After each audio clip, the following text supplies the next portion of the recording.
So, okay. Go ahead, Joe. Good evening, everyone. My name is Joe Farrow. I think most of you know me. I am a survivor.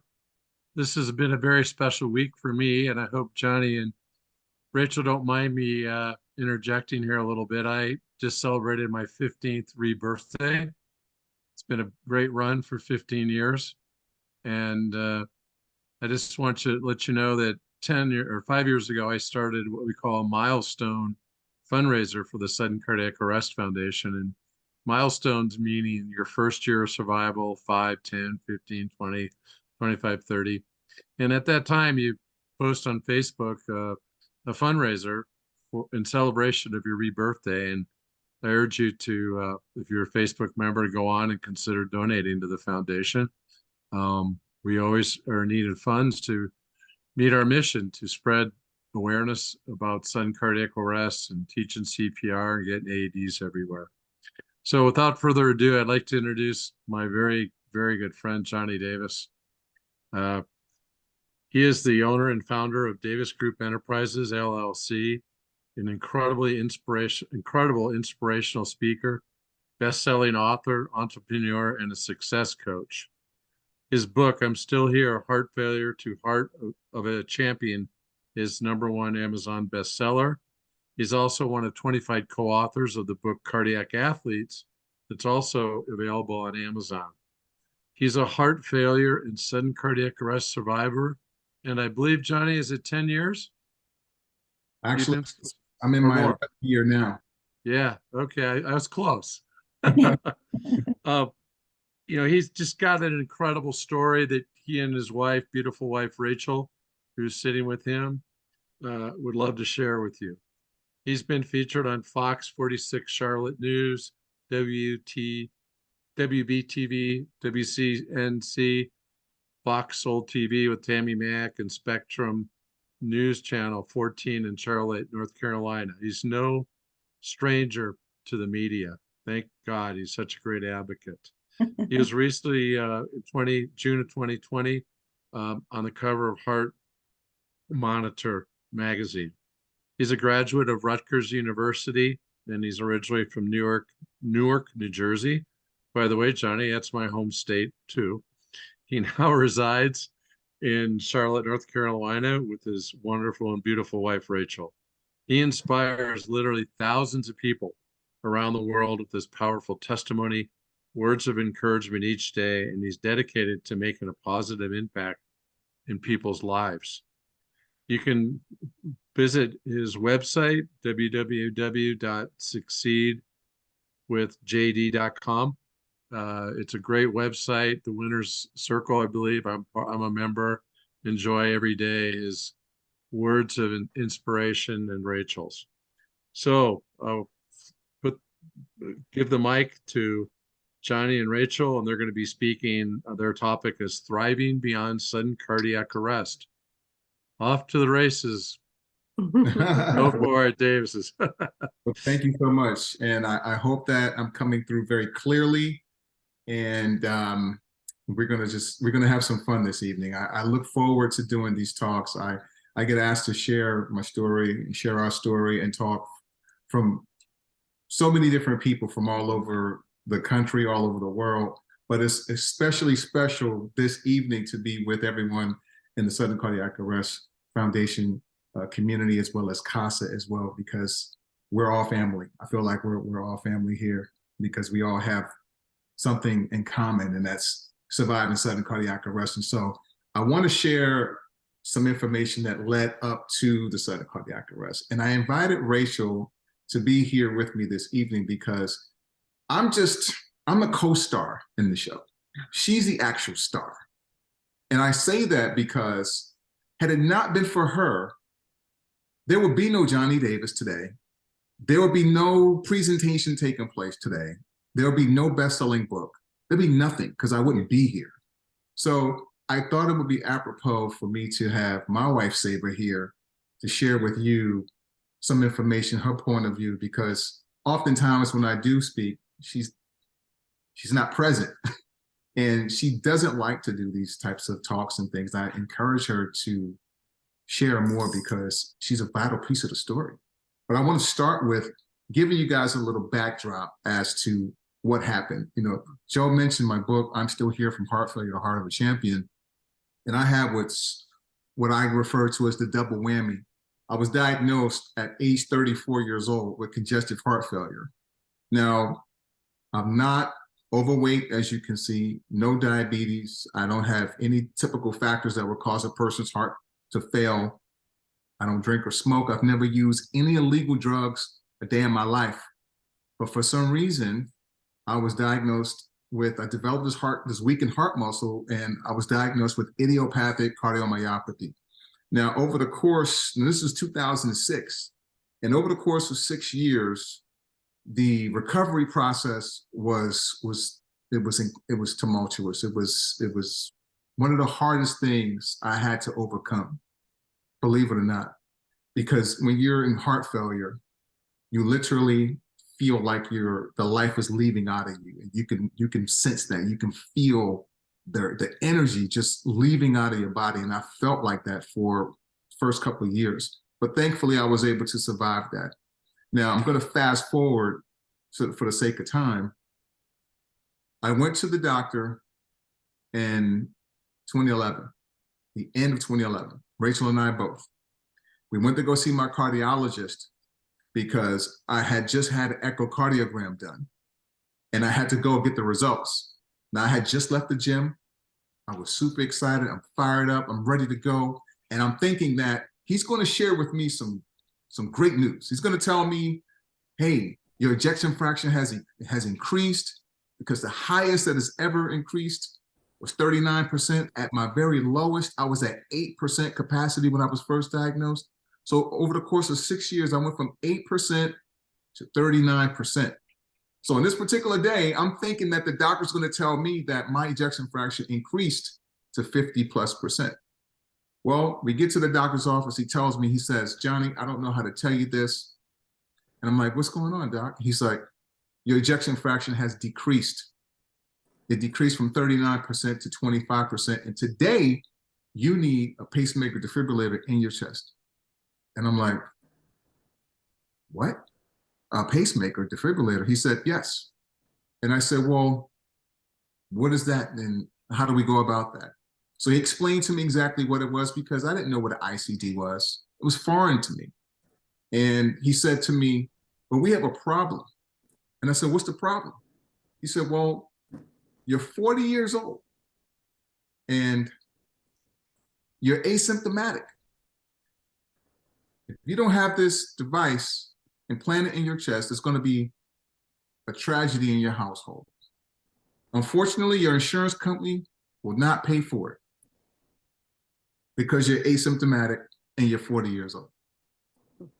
And Rachel was right there. Remember when he said that? I do. And I said, so what are my options here? He says, well, you don't really have any options.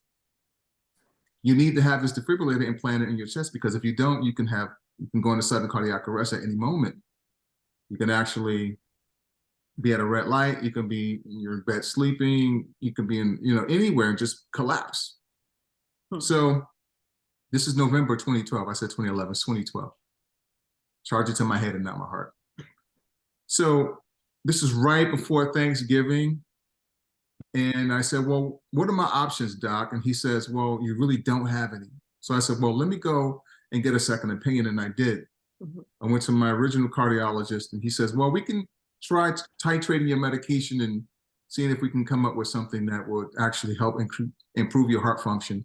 And if it does, then maybe we can kind of like table the whole ICD discussion and see what happens. And I'm like, okay, great. So I got the new medication, went home, I'm taking it.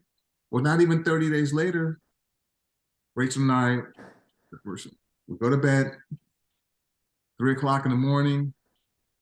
And thank God we were sleeping like this, and we didn't sleep with our backs to one another, because if I was sleeping with my back to her, I wouldn't be here today. So she said, I grabbed her and I shook her, and I was doing convulsion-like movements, right? And why don't you kind of share exactly what happened from that point on? Because I share the story all the time, because she's told me the story like 10,000 times. And every time she tells the story, there's a new detail that I didn't know.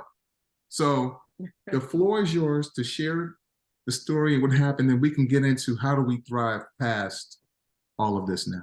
Sure. And good evening, everyone. And thank you so much for having me. And as Johnnie said, it's always been a very difficult story for me to tell, simply because it puts me back at the moment when everything transpired. And when we did go see his cardiologist, he did say that, in words that I will never forget, he said, if you don't get this device in your chest, he said, there will be a tragedy in your household. And he was absolutely right. Because December 24th, 2012, December 23rd, rather, 2012, we went to bed that night. And as Johnnie says, we were cuddling as we slept. And thank God for that, because at 3 o'clock in the morning, he started having convulsion-like movements. And because his arm was over me, so he was going like this to me. And I immediately thought he was having a bad dream. So I said, baby, baby, baby, wake up, wake up, wake up. You're having a bad dream. But the movements didn't stop, and he didn't say anything, and he didn't wake up. And the tragedy in my household was playing in the back of my mind. So I jumped out of bed, turned the light on, and he's having convulsion-like movements like this in the bed. I immediately got on the telephone and called 911 and started to administer chest compressions for about 10 minutes straight. And as I was administering the chest compressions, over time, it became increasingly difficult to pound on his chest. I was on the phone with the 911 operator, and she was helping me keep count and telling me to keep going. And of course, I kept going. But it took about 10 minutes for the first response team, the fire department, to come to the house. And by that time, I literally saw the life leaving my husband's body. His breathing became more and more labored. The convulsion-like movements stopped, and he was laying what seemed to be lifeless on the bed as I was still over him, giving him chest compressions. Bell rang, fire department, four firemen, or 4 heroes, they came, and they immediately ran to Johnnie in our bedroom, took him off the bed, put him on the floor. And these are 4 big, huge firefighters, and they each started giving him chest compressions. As a matter of fact, they each gave him 300 chest compressions for a total of 1,200, in addition to the umpteen amount of chest compressions I was giving him for 10 minutes straight before they got to the house. At some point in time, they put the device on his chest, and it was looking for an electrical pulse, hence the reason for the chest compressions. When they were able to get an electrical pulse, they shocked him. They shocked him 1 time, no response. Shocked him a 2nd time, no response. Shocked him a 3rd time, no response. Shocked him a 4th time. They were able to get him to somewhat sustain a pulse, but he lost it. Shocked him a 5th time, no response. Shocked him a 6th time, 6, before they were able to get his heart beating again, and he was able to sustain a pulse. But by that time, he had completely lost consciousness. So although his heart was beating, he never regained consciousness. Rushed him to the hospital and sat in the ambulance with him. They wouldn't let me stay in the back with him. I had to sit in the front with the driver. And we got to the emergency room, and it felt like a scene out of Grey's Anatomy. A slew of doctors running outside, getting him out of the ambulance, putting him in rolling him into the hospital. And at that time, 2 people whisked me away to sit me in a room separate by myself. I'm alone. My mom is 4 hours away. His family is in New Jersey. And I was sitting there by myself. But luckily, we had amazing neighbors. Our next door neighbor saw what was going on and drove, and 2 neighbors sat in the waiting area with me until we can find out what was going on with Johnnie. By the time they got him to the hospital, they were asking me a battery of questions, wanting to know what medicine he took. Luckily for me, I had a good friend of mine who was a nurse, and she says, make sure you always carry his pill bottles with you, because you never know. Empty pill bottles, because there may be a situation where you have to read off what he's taking, or let them know the dosage of the medication. So I had the empty pill bottles in my bag at all times. I was able to give that to them, but yet shaking like a leaf, because I didn't know what had happened.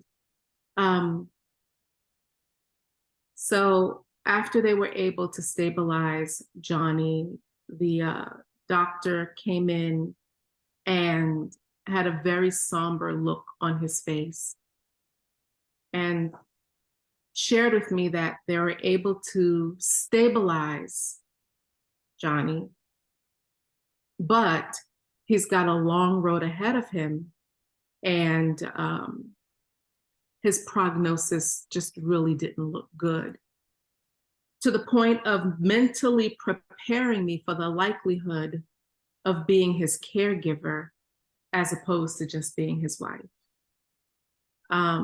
At that point in time, I called his family and was able to see him and spend and go to the room that he was in the hospital.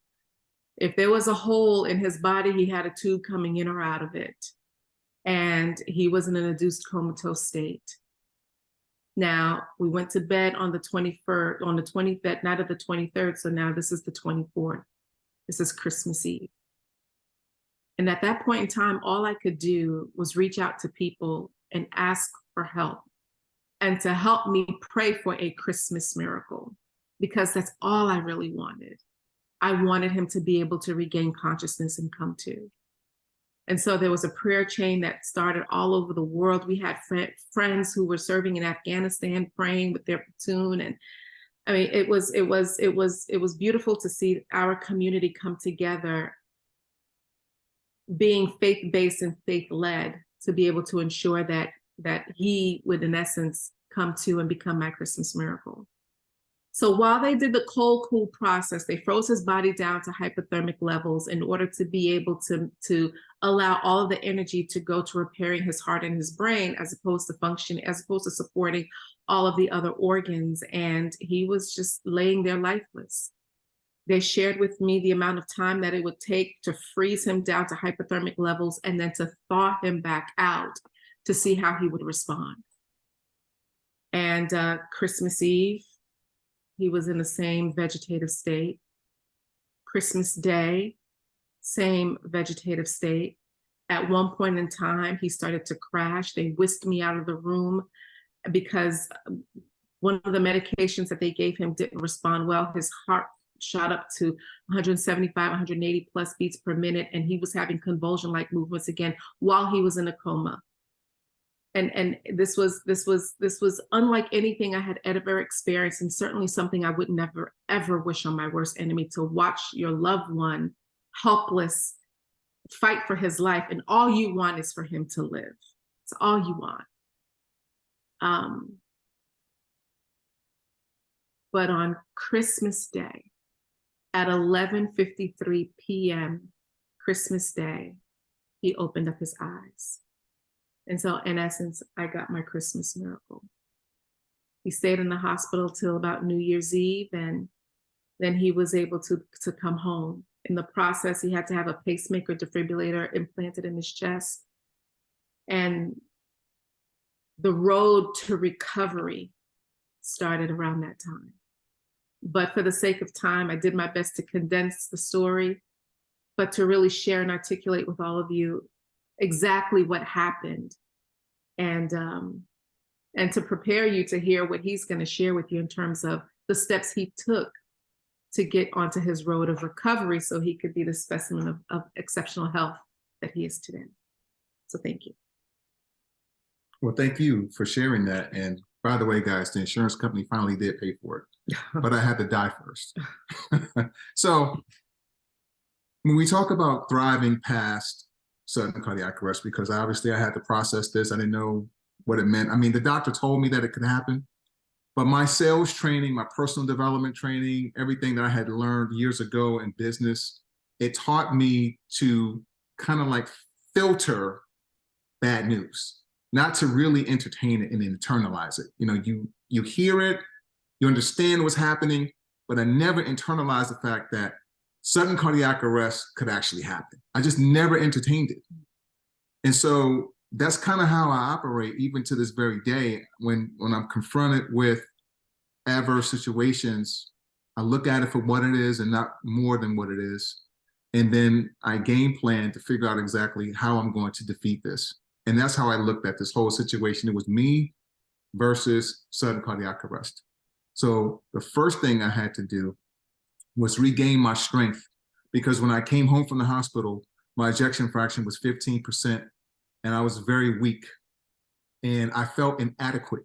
I felt inadequate as a man because I was so feeble and I was weak. And I took pride in myself and being strong and energetic and being in a position where I was ready for anything and everything that could happen, because I was always an athlete. I was always in the gym. I was always working out, but I felt inadequate as a man. I couldn't protect myself. I couldn't protect Rachel if something would have happened. So I needed to go back to the gym. So 3 days after I had this device implanted in my chest, I went back to the gym and I started just working out on my legs. I started walking. I didn't do any weightlifting, any weight training. I didn't touch a weight for 6 months, but that was the beginning of normalcy for me. So if you guys are taking notes, you want to thrive past sudden cardiac arrest and really thrive past it. Find what makes you feel normal. Discover what that is for you and do it. Do it as quickly as you possibly can. Because once I was able to go to the gym, and once I started to regain my strength, and once I started to feel confident and I started to feel good about myself again, that led to other things that I was able to do, like travel. I told myself, I'm not going to allow this situation to own me, that I was going to own it. And I was not going to be a victim of my circumstance, that I was going to be victorious. And I'm not going to stop my life. So I'm going to live. I made a decision to live. And that entailed doing everything that a living person would do, doing all the things that living people do. And so as soon as I was able to get on the plane, I got on the plane. We went on a cruise.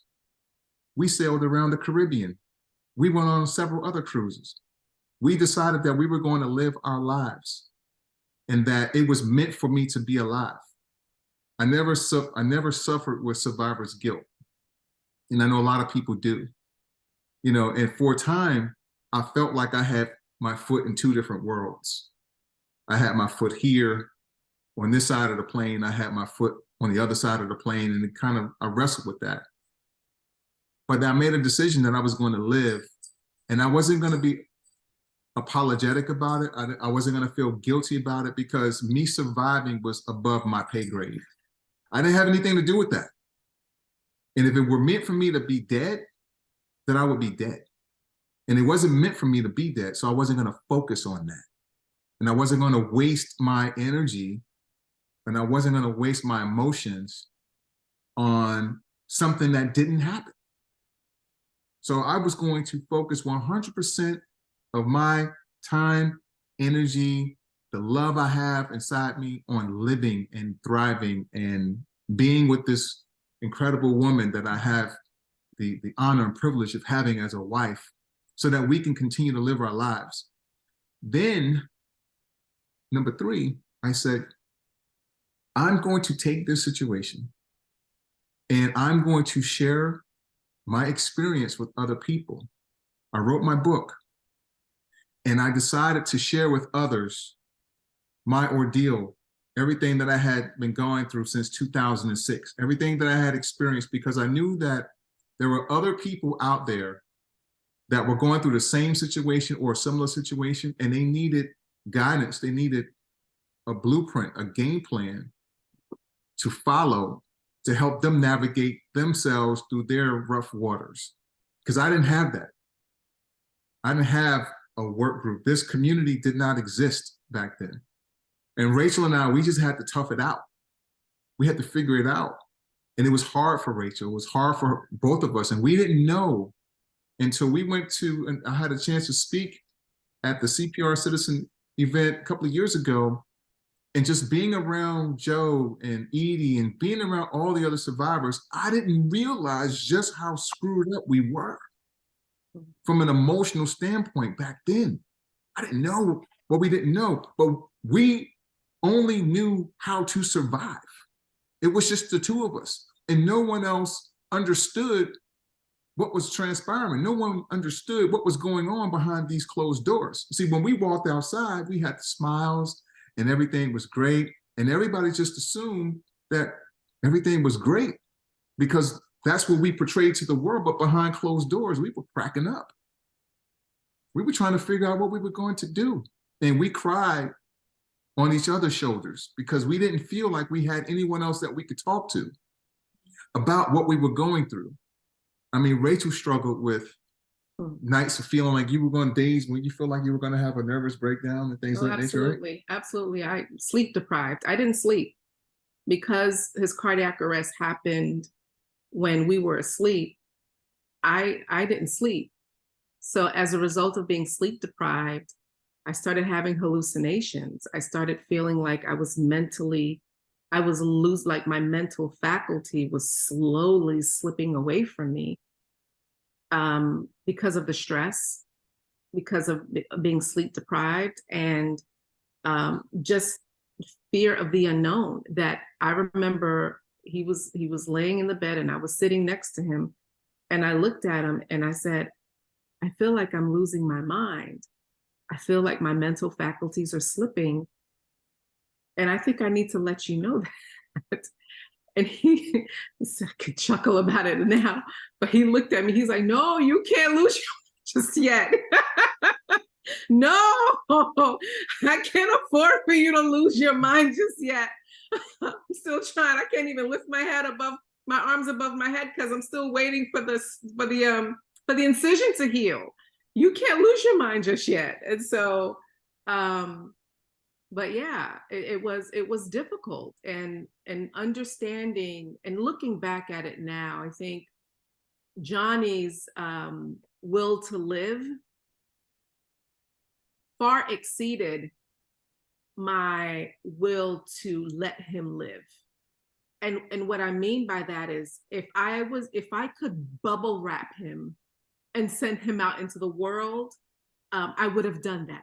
I would have bubble wrapped him. I would have had a sterile bubble apparatus around him to protect him from any and all harm. But to your point about thriving while living, it wasn't until we took our first cruise 4 years after his cardiac arrest that I felt like, okay, well, perhaps, maybe life can be normal. And it really took me giving us permission to be normal, to live as normal, for the idea of normalcy to start to take root for me, so that I wouldn't be as paranoid. I still am paranoid, but it's under control right now. And see, for me, I couldn't live in that state of paranoia, because had I stayed in that state of being fearful to do anything and go anywhere and live my life, I probably would have been depressed, and I probably wouldn't have made it. And I'm just being honest. So the only thing I know how to do is I'm very good at blocking things out that don't serve me, and being fearful and being afraid to do anything. It doesn't serve me. It's not going to help me become a better person. It's not going to help me reach my goals and evolve to my higher self. So I choose not to. I feel the fear and I do it anyway. And that's just that's how I live. Fear is never going to go away. There's always something that can happen. I mean, there are days when I could feel myself going into AFib. I never get shocked, but I go into AFib and I get a little dizzy for a second, but I never let the fear enter into my mind like, oh, this is it. This is going to happen. I never entertain that, because the minute I give that doubt just a seed, just a hope, an ounce of it being possible in my subconscious, it's going to grow and fester. And next thing you know, I'm a basket case, because I know me. So I don't entertain it. I don't do it. The fourth thing, I associated with people that were healthy, and I associated with people that were well. And the reason why I did that is because early on, during my heart failure days, I used to go to some of these heart failure survivor group meetings, and I was the youngest person in the room oftentimes. And I'm sitting in the room, and all I'm hearing is people complaining about how much medication they're taking, how much energy they don't have, how tired they are, how they can't do this and how they can't do that. I'm 34 years old. I don't want to hear this. I need to be around someone who's going to tell me, give me hope. Show me that I'm going to be okay. Tell me that I'm going to be okay. I need a different energy here. And so when it came to surviving sudden cardiac arrest, I took the same approach. I said, you know what? I'm going to associate and hang around people that are well, that are healthy. In fact, we were introduced to a whole new way of eating, a whole nutrition system that can help rebuild both of our bodies. And I threw myself into that. Because remember, I told you, the first time I can go to the gym, I went to the gym. And I really became a student of nutrition. I really became a student of putting the best resources, best nutrition, vitamins, minerals, everything I could in my body to give my heart a fighting chance so I can be at the optimum level of health. And I did that. I competed in 2 different fitness competitions to challenge myself to see exactly what I could do. And once I did that, I said to myself, there's nothing that I can't do. I have no physical restrictions. There's no physical limitations on anything that I want to do. And I live in that space. And I spend my time serving others. So here's the 5th thing. If you really you find yourself in a situation where you're feeling sorry for yourself, or you just feel yourself down in the dumps, or you're questioning why this happened to you, look at it this way. Nothing happens to you, everything happens for you. And when you're processing it, just understand that it's making you stronger. And if you focus your attention on serving other people, if you focus your attention on helping other people, it takes the focus off of you. It takes the focus off of you thinking about what you're going through, because there's someone else that's going through the same thing that you're going through, or perhaps even something worse that you're going through. But if you find a way to help them, find a way to serve them, or serve a community of people, you'll find yourself feeling empowered, feeling motivated. You start feeling good about yourself, and you start thinking that there's absolutely positively nothing that I can't do. Because the less you think about yourself, the happier you'll be. Wake up and approach each day with gratitude. When I wake up in the morning, my feet hit the floor, I say, thank God I'm alive. Thank God for this day. Thank God for my wife. Thank God that I have an opportunity to change somebody's life today. They have no idea. But whoever I meet today, it's going to be the best day of their life, because they're going to meet me and I'm going to share something with them that's going to change their life. They just don't even know it yet. And I say that to myself every single day, and it gets me fired up, because it's not about me. It's about them. It's about me leaving my mark in the world in some way, shape, or form. Even being a part of the Sudden Cardiac Arrest Foundation, being a part of CASA, it's huge, because now I'm touching people. There are people that are reaching out to me on social media, on Instagram, that see my stories, see my videos, and now they're joining the community.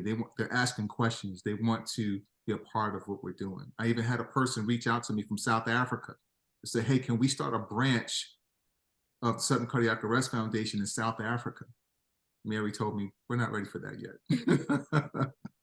But the point is this: when you're doing the work and you're living your life by example, people see it, other survivors see it, and that's exhilarating. And now you're at a space where you go from surviving and being a survivor to being an SCA thriver.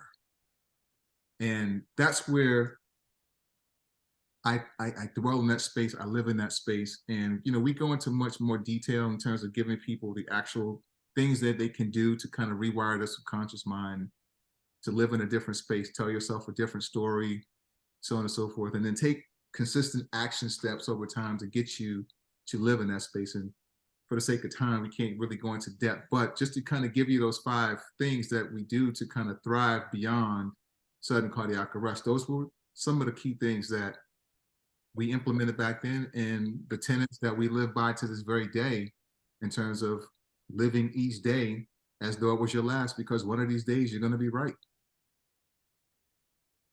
So with that, Joe, you know, I'll turn it over to you, and then we want to allocate some time for questions.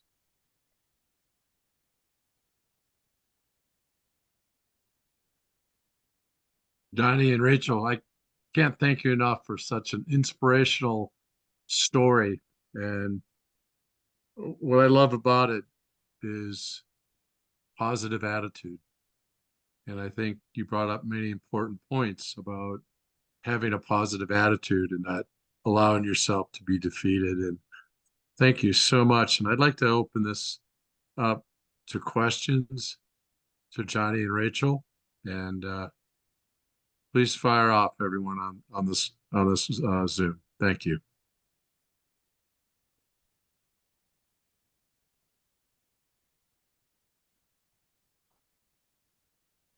I think there's in the chat, Johnny. I don't know if Sherry, do you want to ask that question, Sherry, or do you want me to read it?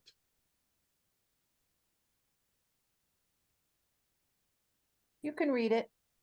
Okay, this is from Sherry Olson. Hi, Sherry. I try to do what you do too, but sometimes there are bad things that just happen to you. How do you reset? It's a great question. You know, when things happen to you, again, you have to look at it from a standpoint of it happening for you, and you reframe it. It's called taking that situation and you reframe it, and you ask a different question. So when something happens to you, you ask the question, well, what am I supposed to learn from this? How can I get better from this? What is the lesson that I'm supposed to extract from this? And when you ask empowering questions, you're going to receive empowering answers, because your brain is going to search for an empowering answer as opposed to a disempowering answer. So when something happens to you, understand that it's happening for you. Same thing that happened with me with this heart failure and a sudden cardiac arrest. And I had those thoughts initially. Well, why me? Why this happened to me? So on and so forth. But then I learned from my training to reframe and say, well, why did this happen for me? What am I supposed to take away from this? What am I supposed to learn from this situation?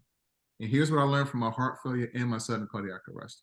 It introduced me to another Johnnie Davis that I did not know existed. It introduced me to strength that I did not know that I had. I had another gear. I have another level.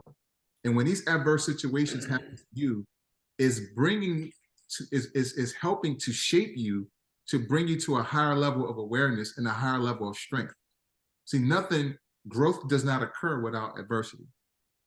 And in our lives, adversity comes in the form of problems, challenges. That's the way we grow. That's the way we get stronger. That's the way we increase our awareness. That's the way we increase our knowledge and our internal strength. So that is how you can reset it.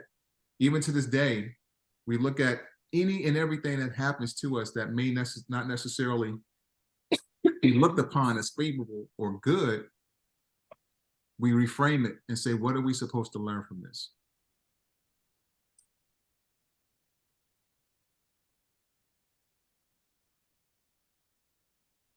Please don't be bashful to ask this wonderful couple questions. They've got a lot of experience. Hey, Joe, this is Rob Hoadley. Can you hear me? I can hear you, Rob. Good to see you, Awesome. buddy. Thanks, Our man. brother. I'm driving, so I can't be on the video, but Johnny and Rachel, that, I know what you mean.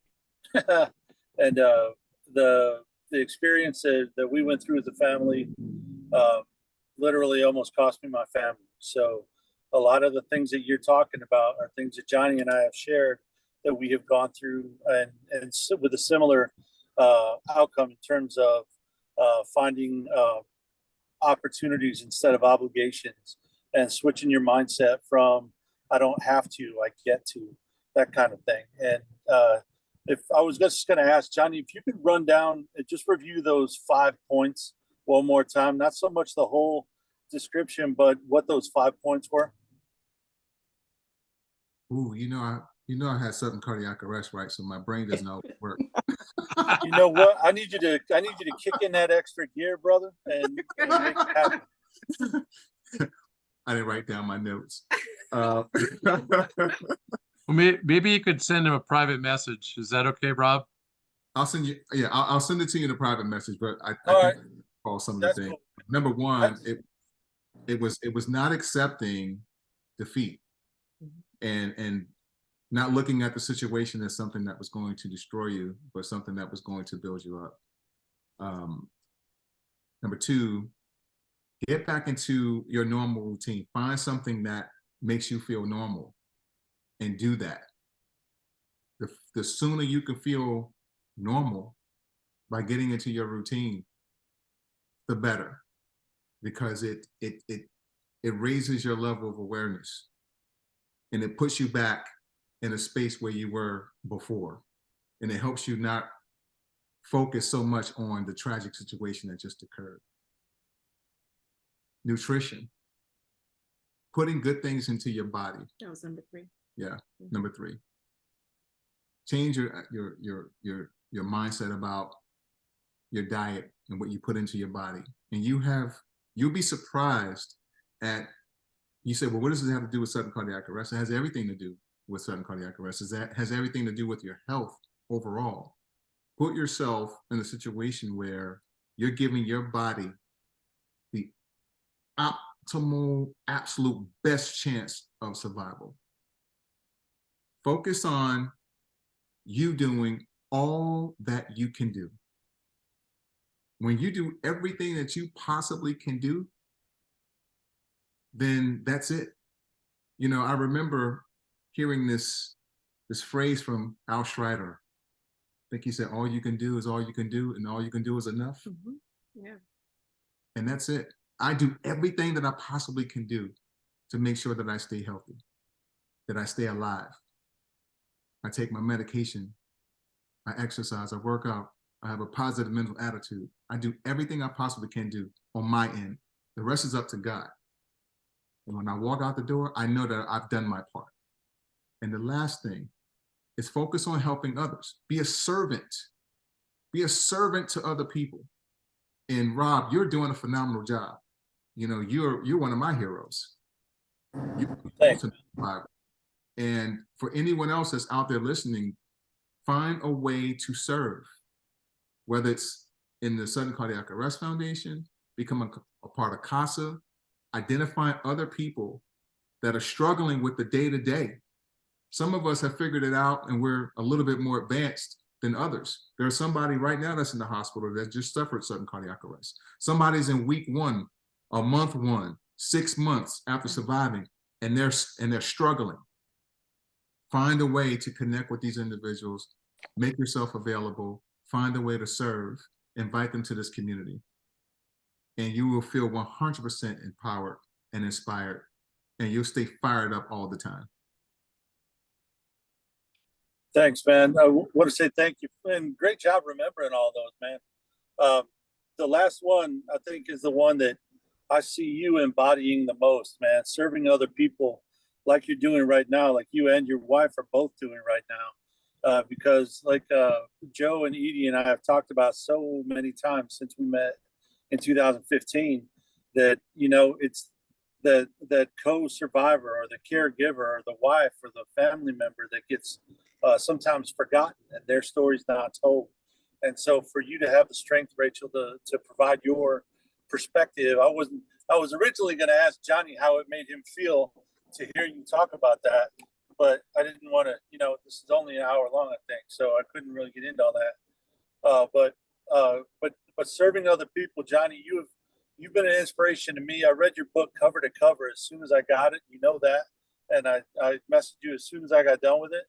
And then you also, as you well know, helped me with a subconscious bias that I had, and a misinformation or a difficult time understanding what particular things meant in the world, man. And brother, I got to tell you that has stuck with me to this day. And I still don't sing that song, man, because I'm just not supposed to. So I love you, man, and I can't wait to see you in December. Same here. Appreciate you. Thank you so much. And like I said, you're one of my heroes.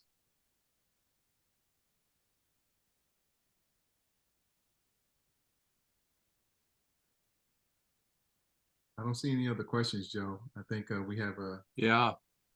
Well, if there are no other questions, I just thank you, Heart Brother. And, you know, Rachel, you're a co-survivor, and that means you're a heart sister. A lot of people don't realize that, but in this space in sudden cardiac arrest, in my opinion, my wife was through similar things that you went through, and she's a heart sister. There are a lot of people out there that are brothers of ours and sisters, and we got to keep them in mind.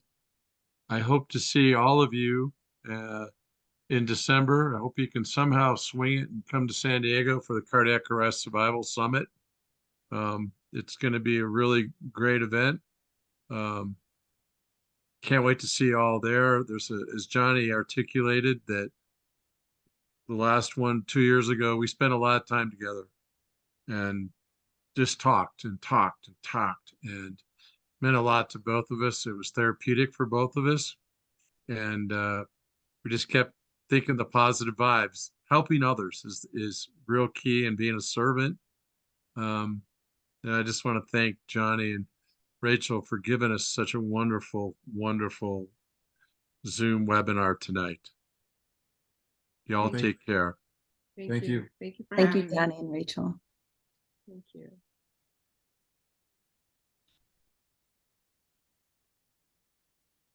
Take care.